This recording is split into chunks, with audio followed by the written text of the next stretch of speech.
gudoomiyaha barnaamijka ololaha kaalme kuwan mudane Cabdimaalig Muuse Coldoon iyo Sheekul Beledka gobolka Togdheer Sheekh Cali Warsame ayaa maanta deeq lacageed oo dhan $10,000 gudoonsiyay qoys tan yar ah oo xaaladooda nololeed aad u liidatay oo ku nool magaalada Burco. maanta ay taariikhdu tahay 30 bisha 12 2015 haddaanu nahay ololaha kaalme kuwan waa olole soo bandhiga dadka danyarta iyo duruufaha ku hareeraysan. hore waxaanu soo bandhignay xaalad kamid ah xaaladihi aan soo bandhigi jirnay waa Aamina Xaaji Aadan Xuseen oo 4 caruur haysatay mid kamidana uu shaqayn jiray baalashlaha ninkeedana laga xidhay duruufihii ku hareeraysna iyo sida ay u noolaayeen ayaan walaalaha muslimiinta u soo bandhignay waxaanu ku baahinay xaaladeeda baraha ay bulshadu ku xiriiraan waana laga damqaday runtii waa la soo ajiibay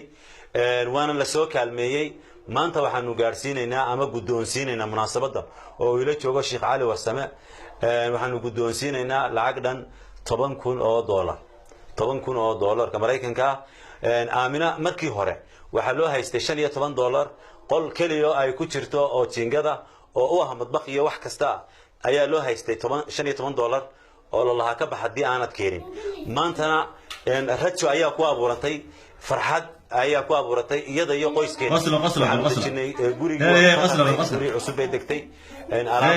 guriga waa la alaabeeyay ilmihii yaraa maxaa waxbarashadii baa maxaa qorshaysan in la geliyo reerkii muxuu ahaa waxa weeye raasan ala aqad waxa weeye way isbedeleen reerkii isbedel weyn baa ku dhacay. idinka abaal mariyo wixii ka qayb qaatay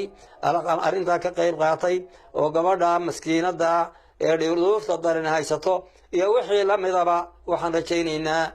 rajaynayaa inaad laga qayb qaato oo maxaan idhaahdayay ilaahay dartii iyadoo loola jeedo ilaahay subhanahu wa ta'ala in maxaan idhaahdayay maaragtay arinta iyo arimaha kale ee dadka muslimiinta baahida haysata ee meel walba ka dhacaysa in had iyo goor heegan loo noqdo. hooyo Aamina Xaaji Aadan Xuseen oo gudoontay deeqdan lacageed ayaa dhankeeda ka dareen celisay deeqdan lacageed ee la gudoonsiyay. hadeer waa aadi iyaga baa ilaahay nagiliyna iyaga waxna siiyeen hadeer waa nimceysanahay mar horna macdi si kastaba ha ahaatee qoyskani oo xaaladooda nololeed aad u liidatay ayaa haatan noloshoodii wax weyn iska bedeleen kadib markii kaalmadaasi lacageed ugu soo deeqeen walaalahooda muslimiinta ee ku nool daafaha caalamka oo u soo marinaya barnaamijka kaalme kuwan. Xabiib Ciga Xasan, Universal TV, magaalada Burco.